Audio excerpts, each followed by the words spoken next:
Bom dia, meus irmãos e irmãs, em nome do Senhor Jesus, o Senhor da glória. Eu não sei por que vocês estão aqui nesta manhã, mas não é uma resposta a. Vocês são os privilegiados dentre os muitos que estão ou com síndrome gripal ou até mesmo com Covid, como nós vamos apresentar uma lista razoável de pessoas do nosso meio que estão afetadas. Por isso que se tivéssemos aqui uma dúzia, eu diria, puxa, quanta gente. E olho e vejo que não são uma dúzia, são várias dúzias, graças ao Senhor. Por isso, então vamos orar, começando orando ao Senhor nosso Deus, para que Ele nos conceda a bênção da saúde, também conceda saúde àqueles que estão adoentados nesse momento. Oremos. Pai nosso que estás nos céus, graças te damos por teu Filho, nosso Senhor Jesus Cristo, nosso amado Salvador, o teu Cordeiro, Cordeiro de Deus que tira o pecado do mundo.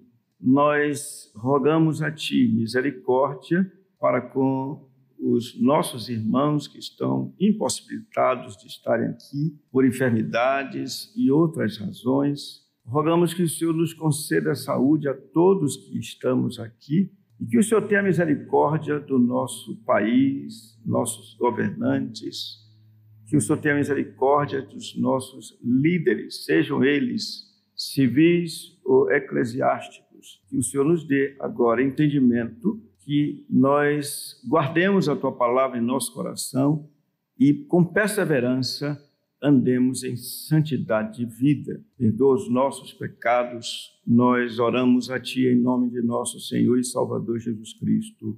Amém.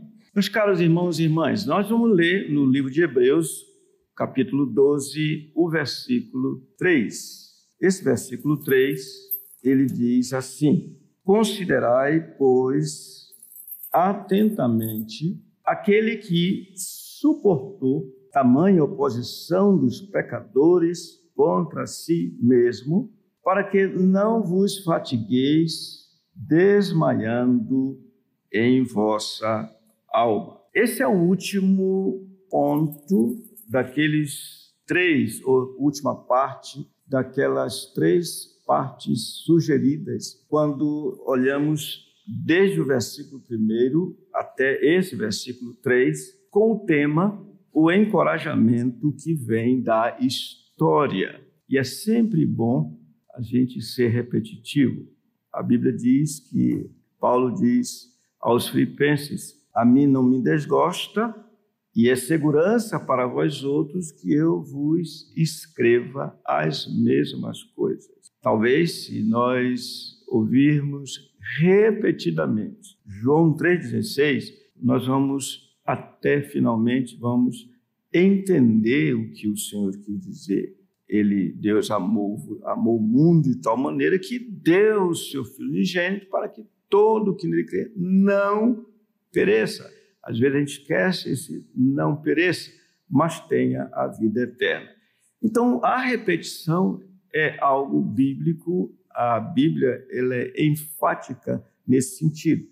Então, vale a pena dizer que, olhando para a história, nós, em algum sentido, também vemos a importância da repetição, porque a história se repete. A história de Noé é muito parecida com a história dos outros aqui listados, homens e mulheres, porque todos eles têm algo em comum. Todos eles. Desde o relato de Enoque, Noé, Abraão, Isaac, Jacó, todos viveram pela fé. Então, quando olhamos para essa história tão repetitiva, nós temos que ter duas reações conforme temos falado. Uma é nos humilharmos, porque aqueles homens, de fato, eles foram os grandes vencedores, porque eles deixaram tudo o que podia impedi-los no seu avanço para a glória, de modo que perseveraram firmes na fé. Aquela confiança no Deus que o salmista, no Salmo 121, retrata, quando ele diz que, levantando os olhos, olha os montes, ele diz: quem me virá socorrer? E ele diz: o meu socorro vem do Senhor que fez o céu e a terra. Então, o Senhor do salmista, que deve ser o nosso Senhor, ele está acima de quaisquer problemas, todos os montes, todas as dificuldades, até mesmo as dificuldades dos nossos dias. Então é necessário deixar tudo, desembaraçando-nos, diz ele, do peso e de todo o pecado que tenazmente nos assedia, corramos com perseverança. Além disso, todos eles têm outro aspecto que tem a ver com o primeiro, que eu acabei de citar, em comum, que é todos eles, sem exceção, viram os dias do Senhor e se alegraram. Ou seja, todos eles, mesmo não conhecendo a Jesus, daí que eles morreram nessa promessa, eles não contemplaram, eles partiram acenando, dizendo assim: ele virá, o nosso Redentor virá. Mas eles partiram exatamente confiando que o Senhor haveria de enviar o seu Redentor, como nós temos observado repetidamente o caso de Jó, que chegou a ponto de dizer: eu sei que o meu Redentor vive e que por fim se levantará sobre a terra, vê-lo-ei, não outro, mas os meus olhos em minha carne verão a Deus. Então, isso mostra que, é o terceiro ponto nosso, a história diz que há um que está acima de todos e que deve ser imitado por todos. Então, essa última parte.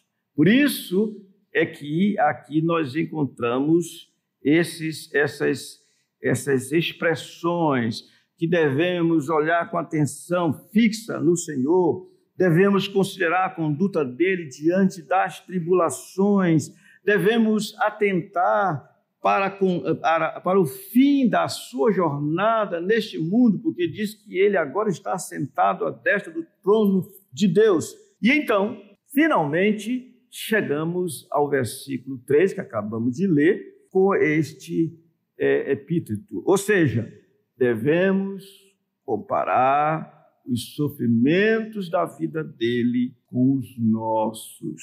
Quando nós fazemos essa comparação, tudo fica melhor.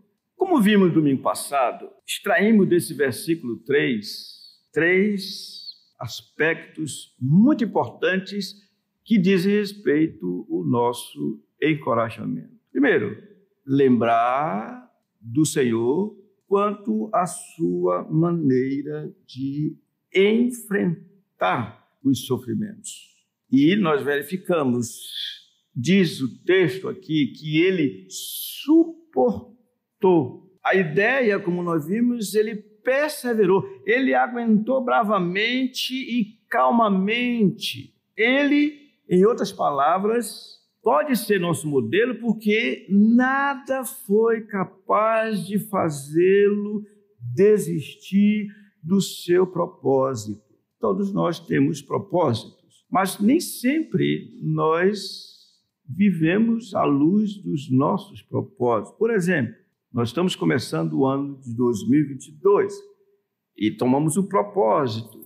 Um deles é muito conhecido, de ler a Bíblia toda. Se fosse ele, leria. Mas nós talvez cheguemos a 2 meses lendo a Bíblia diariamente, mas depois abandonamos o nosso propósito. Não, ele aguentou firme. Dificuldades, sem dúvida, dificuldades vão existir, dificuldades virão, mas no caso dele, o seu propósito estava firme na sua mente, ele tinha claramente esse propósito e ele suportou, ele perseverou até que o seu propósito fosse completamente cumprido. Não quero ser repetitivo aqui nessa matéria, mas é importante lembrar que um propósito dele era exatamente como diz, suportar a cruz. E quantas coisas se interpuseram entre o seu propósito e ele. E eu citei, domingo passado, a atitude de um dos seus discípulos, de um dos seus apóstolos, quando disse ao ouvir que o Senhor era necessário, o Senhor subir para Jerusalém, sofrer das autoridades, ser morto. Pedro não admitiu, censurou-o, até que ouviu o Senhor olhar para ele e dizer: arreda, Satanás, porque não cogitas, não pensas das coisas de Deus e sim das dos homens. E chamou firme a Pedro e aos demais, dizendo: quem quiser ser meu discípulo, ou seja, quem quiser agir como eu ajo, tem que fazer algo que é o que eu estou fazendo.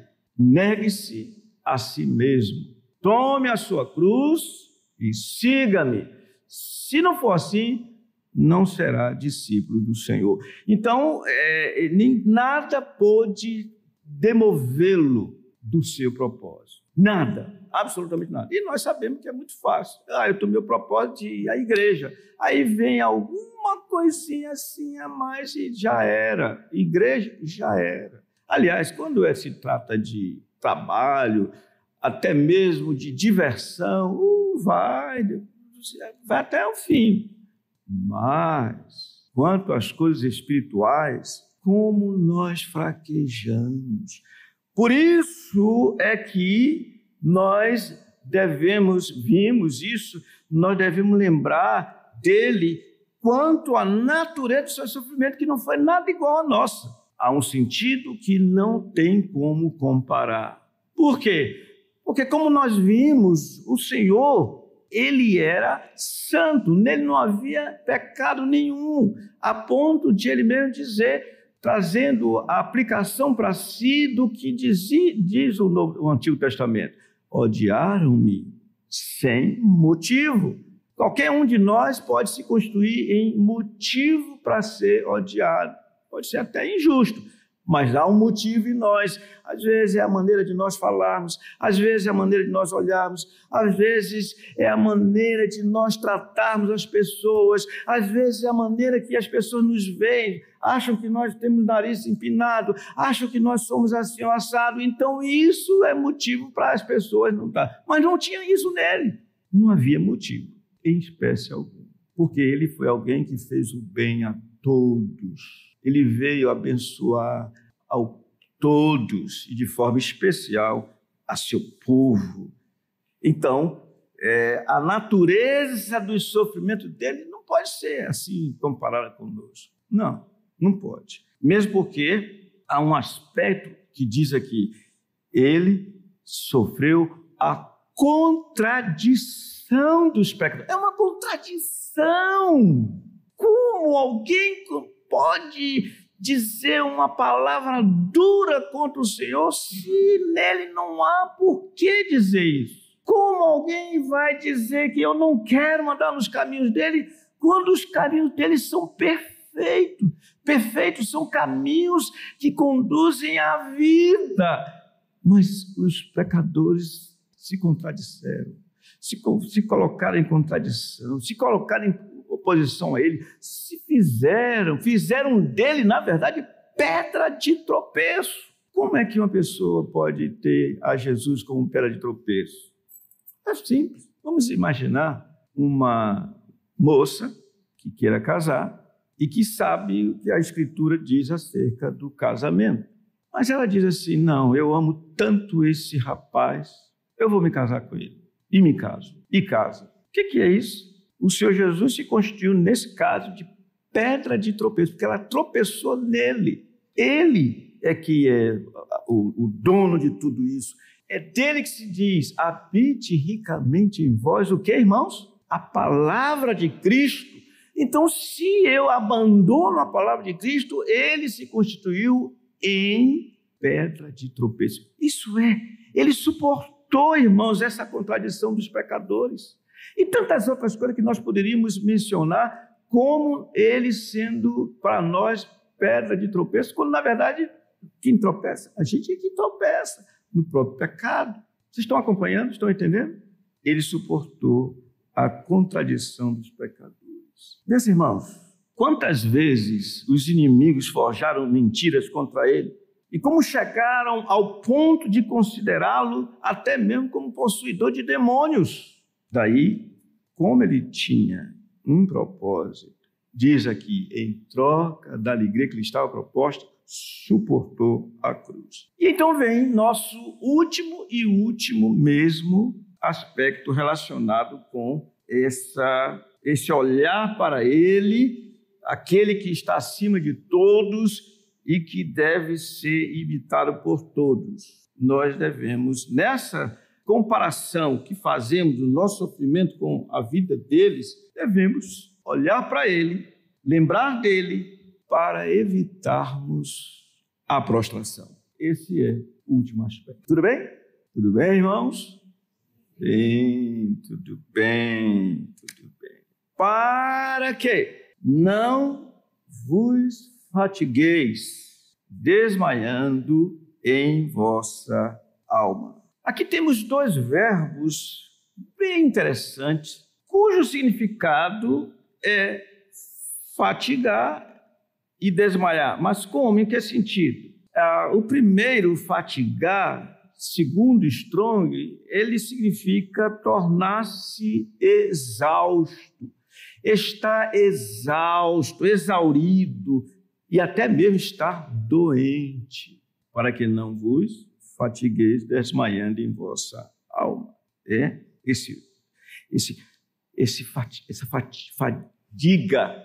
E eu diria para vocês, irmãos, a pior fadiga é exatamente essa, a espiritual. A pior fadiga é a espiritual. E o que o apóstolo aqui está fazendo é tentando injetar adrenalina nos seus irmãos que estavam se fatigando. Vamos lembrar rapidamente desse aspecto relacionado com os hebreus, aqueles que receberam a carta, primeiro momento. Eles começaram bem, eles creram no Senhor Jesus, eles se batizaram, mas apesar de terem sofrido logo no início, apesar de eles terem se mostrado firmes e bravos, apesar de eles terem até experimentado e suportado a perda de bens materiais, como diz o capítulo 10, eles estavam começando a fraquejar. E sabem como parece conosco, nos nossos dias? Eles chegaram até a não querer mais se congregar. Porque o capítulo 10 fala isso. Não deixemos de congregar-nos, como é costume de alguns. Antes, façamos a admoestação. Quanto mais vê que o dia se aproxima, porque esse é o problema, o dia está próximo. Então eles se fatigavam, eles estavam quase se desviando totalmente daquilo que jamais deveriam se desviar, nosso Senhor Jesus. Isso é tão certo, irmãos, que toda a carta de Hebreus tem como propósito mostrar a grandeza, a majestade, o quanto o Senhor Jesus é único no seu caráter, naquilo que ele veio fazer, como é o único que pode salvar e continuar salvando os pecadores. Por isso que nesse capítulo, no capítulo 12, no versículo 14, o escritor de Hebreus chegou ao ponto de dizer assim: segui a paz com todos e a santificação, sem a qual ninguém verá o Senhor. Por quê? Porque eles estavam fatigados. Vamos ao capítulo 6, meus irmãos, para vocês verem essa realidade da fadiga espiritual desses irmãos. a ponto de o escritor de Hebreus, depois de ter falado no capítulo 1, que importa que nós nos apeguemos com muita firmeza às verdades ouvidas, porque se nós abandonarmos essas verdades, nós não temos como escapar. Como escaparemos? Como? Ele diz, se nós negligenciarmos tão grande salvação. Negligência mesmo. Capítulo 6, ele chegou ao ponto de citar aquele nos versículos 4 a 8, a situação irreversível de quem, de novo, tenta crucificar para si mesmo o Filho de Deus, segundo o versículo 6. E então, no versículo 9, ele diz assim: quanto a vós outros, todavia, ó amados, estamos persuadidos das coisas que são melhores e pertencentes à salvação, ainda que falamos desta maneira dura, dizendo, olha, se vocês não mudarem, vocês não vão ser salvos. Então diz no versículo 10, veja como eles começaram bem. Porque Deus não é injusto para ficar esquecido do vosso trabalho e do amor que evidenciastes para com o seu nome, pois servistes e ainda servis aos santos. Desejamos, porém, o que, irmãos? Vamos ler juntos. Continue, cada um de vós, mostrando até quando? Até o fim, a mesma diligência para a plena certeza da esperança. Para que não vos torneis indolentes, mas imitadores, aqueles que pela fé e pela longanimidade herdam as promessas. Isso aqui já é um prenúncio do capítulo 11, quando ele vai descortinar e mostrar. Então, esses irmãos estavam assim. Vamos ao capítulo 10. Depois de falar do perigo de não se congregar, segundo o versículo 25, não deixemos de congregar-nos como é costume de alguns, antes façamos admoestações e tanto mais quanto vedes que o dia se aproxima. Ele diz no versículo 32, lembrai-vos, porém, dos dias anteriores. Observe, irmãos, como é importante olhar para a história, até mesmo na nossa própria história, em que depois de iluminados, sustentastes grande luta e sofrimentos, ora expostos como em espetáculo, tanto de opróbrio, desonra, opróbrio, quanto de tribulações, ora tornando-vos coparticipantes com aqueles que desse modo foram tratados, porque não somente vos compadeceste dos encarcerados, como também aceitaste com alegria o espólio, ou seja, a retirada, a perda, o espólio dos vossos bens, tendo ciência de possuir de vós mesmos patrimônio superior e durável. Então, o escritor lança a mão da história dele. Vocês são crentes, vocês não podem parar, vocês não podem se fatigar, vocês não podem desmaiar em vossa alma. Vocês estão entendendo?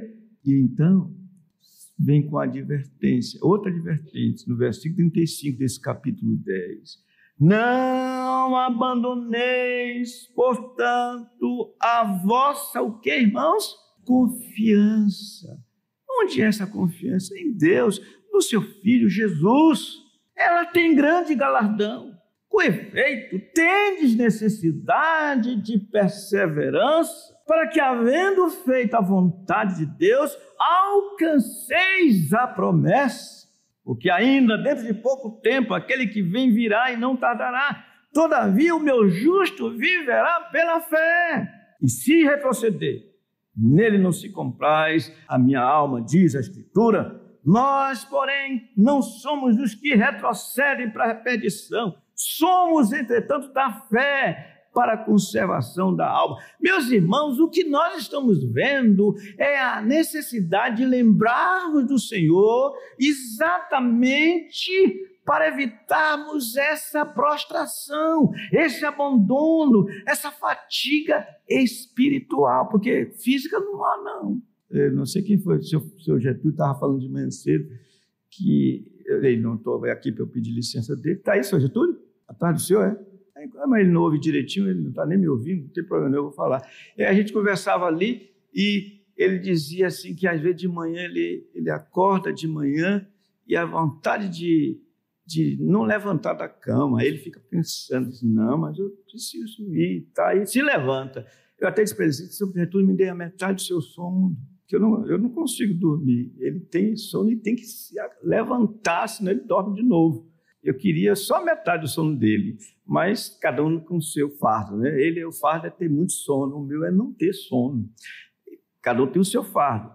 Mas, irmãos, o que é interessante é o seguinte, do ponto de vista físico, nós damos jeito. Eu vejo gente caminhando, eu vejo gente querendo perder alguns quilinhos, eu vejo gente preocupada com o coração, eu vejo gente preocupada com a questão da sua fisiologia, até mesmo da sua estética.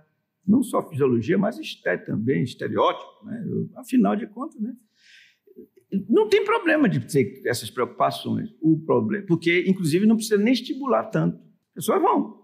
Mas quando se trata de questões espirituais, irmãos, não é fácil. Olha só quanto suor esse homem está gastando aqui.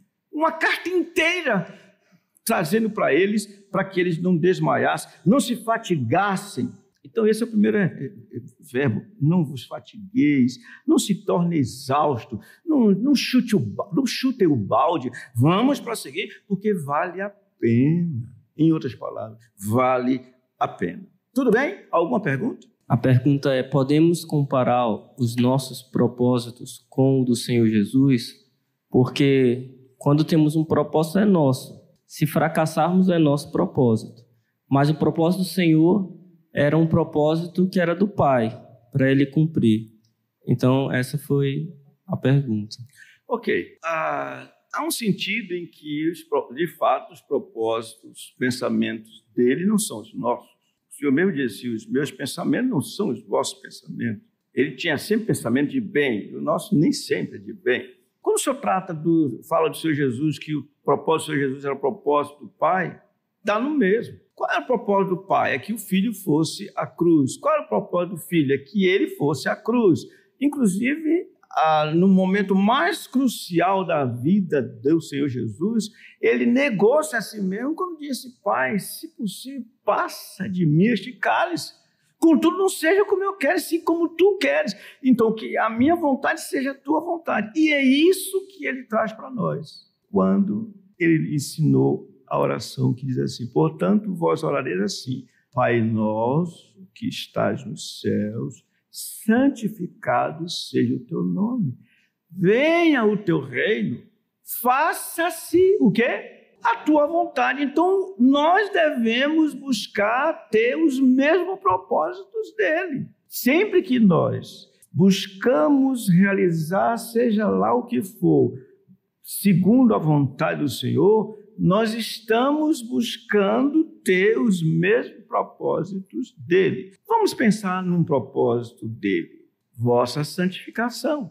Então, se esse propósito dele é a nossa santificação, e o Senhor Jesus disse, santifica-os na verdade, a tua palavra é a verdade, nós estaremos nos afinando, concorrendo com o propósito dele no sentido positivo, se nós também buscarmos a nossa santificação.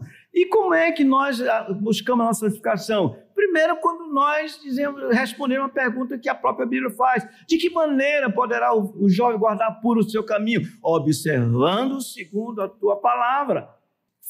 Seguindo na pisada do salmista que disse, Senhor, ensina-me a obedecer a tua palavra, buscando entendimento espiritual, procurando as coisas que vão nos fortalecer verdadeiramente na fé. De outra maneira, então, nós podemos ter os nossos propósitos, a não ser o seguinte, quando alguém diz assim, faz um planejamento, vamos tirar férias, mulher, vamos tirar férias, meninos, nós vamos tirar férias, bate para o ímpar aqui para ver quem que vai primeiro, que não sei o quê, aqueles planos que se faz. E ele não tem nada a ver com isso. Ele não entra no propósito, nesse plano. Aí, de fato, os nossos propósitos não são os propósitos dele. Mas, ao invés disso, devia dizer o quê? Se o Senhor quiser, iremos para a cidade tal e lá negociaremos e teremos lucro, etc, etc. Aí, buscando andar segundo os propósitos do Senhor. Respondi sua pergunta? Ok. Tudo bem? Ok. E aí vem a palavra desmaiar, que não é você ficar fadigado. Esse desmaiar, metaforicamente, significa afrouxar, relaxar, está enfraquecido até a exaustão. De novo, do ponto de vista espiritual. Irmãos, quando nós chegamos ao ponto de não orarmos, lembra daquele tempo passado, quando, mantínhamos vigilância, líamos a Escritura todos os dias orávamos. Lembram? O casal, quando eles começaram bem, eles ainda eram você está orando com... Ninguém sabe o que eu estou perguntando. Você está orando? Telefone mesmo, WhatsApp. Está entendendo, né? Se não orar agora, não vai orar depois. E se orar agora, talvez depois pare. É interessante, né? Mas vocês lembram? O casal, irmãos, sabe quantos dias na semana o casal deve orar? Os dois devem orar? Sabe quantos dias na semana? Quantos? 7, né? 7 dias na semana. Sabe quantas vezes no dia? Quantos forem necessários. Irmãos, é impressionante como há coisas que vêm para nos fazer desmaiados. O que é interessante é que é desmaio, tá? Você já viu alguém desmaiado? Uma pessoa desmaiada, o coração bate? Responde, irmãos. Bate, ainda bem, né? Está desmaiado. Você bota assim, desmaiou. Ou seja, o desmaio, ele é até uma saída do organismo para evitar o colapso total. É isso mesmo? É isso mesmo? A senhora que está... Não, o desmaio não é uma defesa do organismo, não? E eu vou ter que depois conversar. A gente precisa conversar de perto. Eu aprendi que o desmaio é uma defesa. A pessoa, quando está sentindo muitas dores, ela desmaia. O organismo vem com esse escape. E às vezes é isso que acontece. Nós precisamos dessa maneira, irmãos, comparemos definitivamente os sofrimentos dele com os nossos. Vamos lá. Enquanto ele foi odiado sem motivo, pode-se dizer o mesmo de nós? Já vimos, pode? Não. O marido que reclama da esposa, é possível que em algum momento ela deu lugar para isso. E vice-versa. Pode ser que ele não goste de gatos, pode ser que ela goste de muitos gatos na casa dela. E agora? Não é fácil, não, você ter 2 dúzias de gatos em casa, é muita coisa. Vocês estão entendendo o que eu estou falando? Às vezes, ela gosta de cachorrinho, ela quer que o cachorrinho durma na cama. Que é isso? E ele não quer sentir o cheiro do cachorrinho na cama. Tantas coisas que vêm e se tornam motivos de dificuldades no relacionamento. Vocês estão entendendo? Tem perguntas aí, Enquanto ele sempre fez o bem a todos, não se pode afirmar a mesma coisa de nós. Nós falhamos. E como falhamos? Todos os dias nós pecamos. Eu acho que só o Leandro e a Jéssica que não pecam. Eles não têm problema no relacionamento deles. Mas se vocês perguntarem ao Leandro e a Jéssica, que se amam tanto, perguntarem assim, Leandro, você tem que pôr em prática o que diz o Senhor, respondendo ao apóstolo Pedro, quando perguntou assim, Senhor, quantas vezes o meu irmão pecará contra mim, que eu lhe perdoe? Até 7 vezes. E qual é a resposta que o Senhor dá para o Leandro, e deu para Pedro, e dá para o Leandro, e dá para mim, e dá para todos nós? Não te digo que até 7 vezes, mas até 70 vezes 7. Então, Neto, vocês não têm problema. Você já tem 1 ano de casado já? Não tem problema, não tem problema. Não tem. Não acredito. Senhor José, Dona Naí, estou de bem. Estou estamos de bem na vida, não precisa se perdoar. Aliás, por falar nisso, tem mais ou menos 31 anos, eu vi uma pessoa aqui, a gente estava aqui, tá? Eu perguntei, quantos anos o senhor tem de casado? Ele disse, não sei quantos. Eu disse, e aí vocês se perdoam bastante? Ele disse, não, a gente não briga. E eu fiquei quieto, porque ele era bem mais velho que eu. Eu fiquei quieto, porque eu acho que só o professor Davi que não briga com a dona Alessandra. Agora, só a voz dele já é bastante para ser briga. Outro dia, no domingo passado, saí daqui, aí liguei para lá, e aí o filho dele atendeu, disse, pastor, aqui é o Lucas. A minha esposa disse assim, mas é a voz do pai. Eu disse, e assusta. Assusta. Agora ele declarando Dona Alessandra de manhã cedo, aprendeu com o pai dele. Meus irmãos, tudo é motivo. É a voz dele, essa voz grave, gravíssima. Que bênção de voz, né, professor Davi? Eu imagino, olha, eu vou falar da vez de vocês não, mas eu imagino certas coisas. Então, no caso dele, irmãos, não teve isso. Ele sempre fez o bem a todos. Que mal ele fez para que Judas o odiasse? Eu sei o mal que o Senhor fez para que Judas odiasse o Senhor. Sabe qual foi o mal que o Senhor fez? Foi fazer o bem. Foi aceitar, que ali foi a gota d'água, aceitar o presente daquela mulher que derramou um nardo puro, um perfume cujo preço era imenso. E ele disse, bem que poderia guardar esse dinheiro, vender o perfume, guardar o dinheiro e dar aos pobres. E João, na sua escrita, ele disse isso porque ele era ladrão, ele mete a mão e rouba. Por isso que ele falou assim.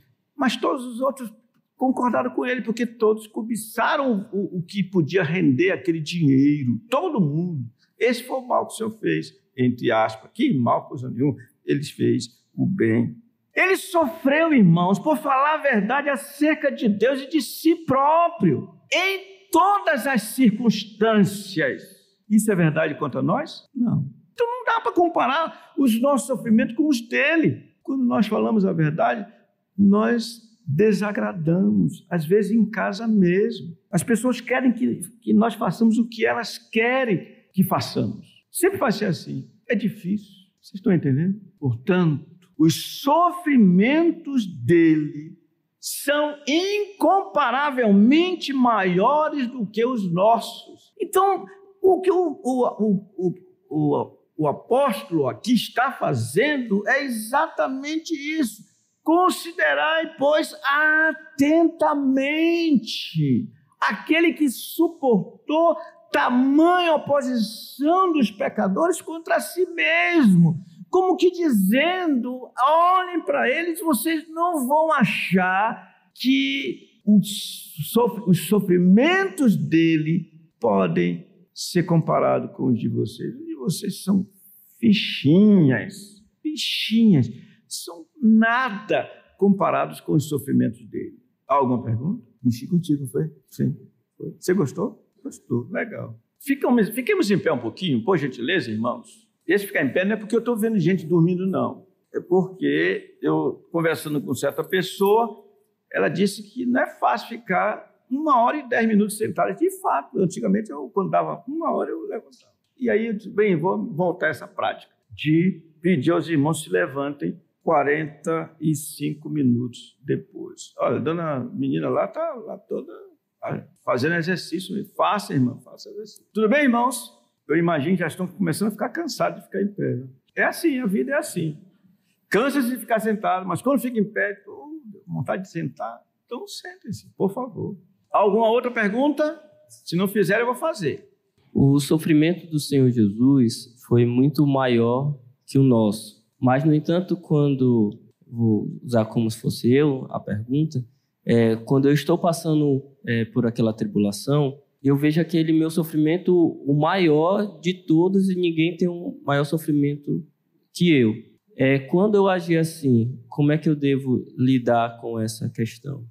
Exatamente a sua pergunta honesta e tão apropriada para o momento, ela tem uma resposta. E a resposta é exatamente o que estamos vendo. O que ele está dizendo?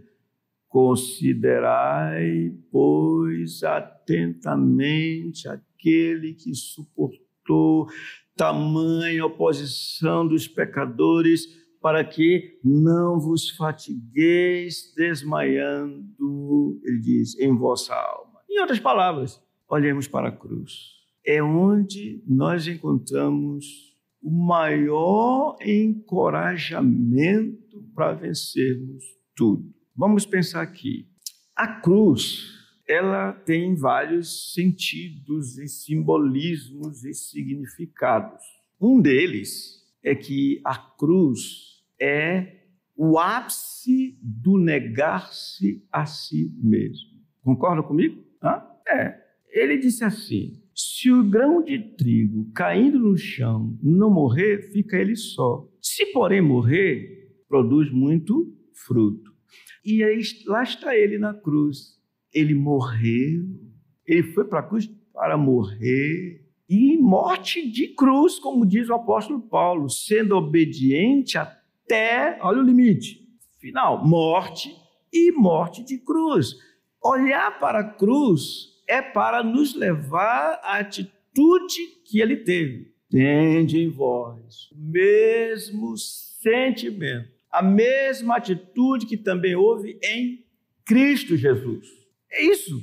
Então, a maneira de nós tratarmos conosco mesmo é isso, olhando e vendo o nosso sofrimento. Primeiro, se parece com o dele, porque a atitude nossa deve ser igual a dele ou semelhante a dele, que é negar-nos a nós mesmos.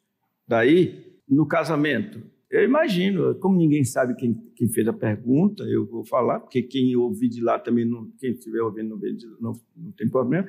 Eu imagino quanto sofrimento a senhora passa em casa. Não é fácil. Está entendendo o que eu estou falando? Não é fácil. A senhora pensa nesse sentido, mas o outro lado é assim, bem divergente. Concorda comigo? Estou certo? Olha, vocês não fiquem perguntando o que é, não, porque quem conhece a pessoa que eu estou falando sabe. Não é fácil. É fácil a vida conjugal, irmãos? É fácil? Como é que duas pessoas que se fizeram uma só carne, porque quando se casam é uma só carne, como é que você pode entender que duas pessoas consigam conviver anos e anos e anos e anos e querem mais anos e anos juntos? Tem um segredo: o negar-se a si mesmo. Você quer casar, Jorge? Quer? Acho que sua mãe, a primeira vez que sua mãe vê essa declaração pública, né, irmã? Eu gostei, irmã, de dizer que é. Já tem alguém na agulha? Não? Não? Você falou que não. Não é fácil, sim, senhor. Ele está falando que os sofrimentos do Senhor Jesus não temos como comparar com os nossos. Ele lembra ainda do outro ladrão que estava na cruz e trazendo a questão, ele está certo de pensar assim, que os sofrimentos do Senhor Jesus não podem ser comparados com os nossos? Está certo? Não. Não. Eu acabei de citar um texto, diz que o apóstolo Paulo começa dizendo assim: tende em vós o mesmo sentimento, que atitude, que também houve em quem? Em Cristo Jesus. Está dizendo que é para ter o mesmo sentimento que ele, mesma atitude. Pois ele, subsistindo em forma de Deus, ele é Deus, era Deus, o Verbo, não julgou como usurpação ser igual a Deus. Ele não veio aqui dizendo, eu sou Deus. Não. Antes, a si mesmo se esvaziou, assumindo a forma de servo e sendo reconhecido em figura humana. A si mesmo se humilhou, sendo obediente até a morte e morte de cruz. O que o apóstolo está falando? Que é para nós seguirmos os passos dele. Eu acabei de dizer, quando ele repreendeu o apóstolo Pedro, ele disse para todos: quem quiser ser meu discípulo. O que é ser discípulo? É fazer o que o seu mestre fez, é seguir as diretrizes do mestre, é fazer com ele. Agora, se o senhor disser que os sofrimentos dele são incomparavelmente maiores do que o nosso, aí sim. Mas para comparar, sim, podemos comparar. dele é incomparavelmente o quê? Maior. Mas, olha, eu gosto dessas perguntas porque elas nos fazem ir para a Escritura para responder. Vamos lá, vamos abrir em Hebreus, no capítulo 2, diz assim, versículo 14. Visto, pois, que os filhos têm participação comum de carne e sangue, destes, também ele igualmente participou, para que, por sua morte, destruísse aquele que tem o poder da morte, a saber, o diabo, e livrasse todos que, pelo pavor da morte, estavam sujeitos à escravidão por toda a vida. E agora, vamos ao capítulo 4, versículo 14. Tendo, pois, a Jesus, o Filho de Deus, como grande sumo sacerdote, que penetrou os céus, conservemos firmes a nossa confissão, porque não temos sumo sacerdote que não possa compadecer-se das nossas fraquezas. Antes, foi ele tentado em todas as coisas a nossa, o quê? Semelhança, mas sem pecado. Acheguemo-nos, portanto, confiadamente junto ao trono da graça, a fim de recebermos misericórdia e acharmos graça para socorrer a ocasião oportuna. Capítulo 5, versículo 7. Ele, Jesus, nos dias da sua carne, tendo oferecido com forte clamor e lágrimas, orações e súplicas a quem o podia livrar da morte, e tendo sido ouvido por causa da sua piedade, embora sendo filho, aprendeu a obediência pelas coisas que sofreu, e tendo se aperfeiçoado, tornou-se o autor da salvação eterna para todos os que lhe obedecem. Vamos lá. Irmãos, a Bíblia mostra que ele se tornou capacitado a se tornar e se tornou sumo sacerdote. E qual era a função do sumo sacerdote? Era conduzir até ao altar aqueles a quem ele representava. O Senhor Jesus é nosso representante. O Senhor Jesus é o único que pôde, por causa dele mesmo, passou no teste porque ele não tinha pecado, ele ofereceu-se a si mesmo como sacrifício, o seu sangue foi também oferecido como sacrifício, e foi ele quem satisfez a Deus, mas tem algo que é comum, ele tem a mesma natureza que a nossa. Teve e tem, e portanto, ele pode se compadecer e se compadece de nós, porque sofreu a nossa semelhança, ainda que sem pecado. É o único.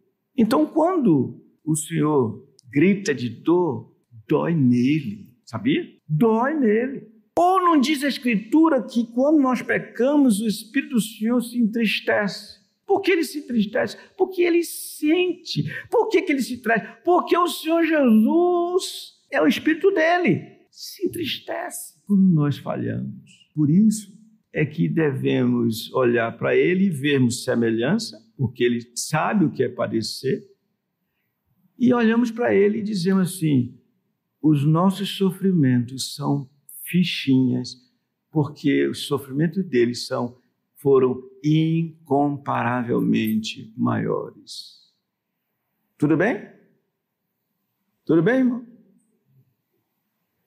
Tudo bem? Satisfeito? Satisfeito. Graças ao Senhor. Vamos ficar em pé, meus irmãos e irmãs. Chegou o momento de nós...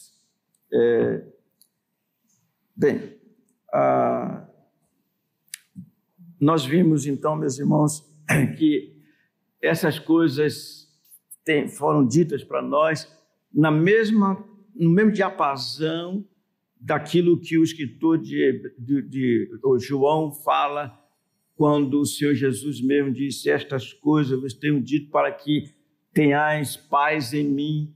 No mundo passais por aflições, mas tende bom ânimo, tende muita coragem, eu venci o mundo.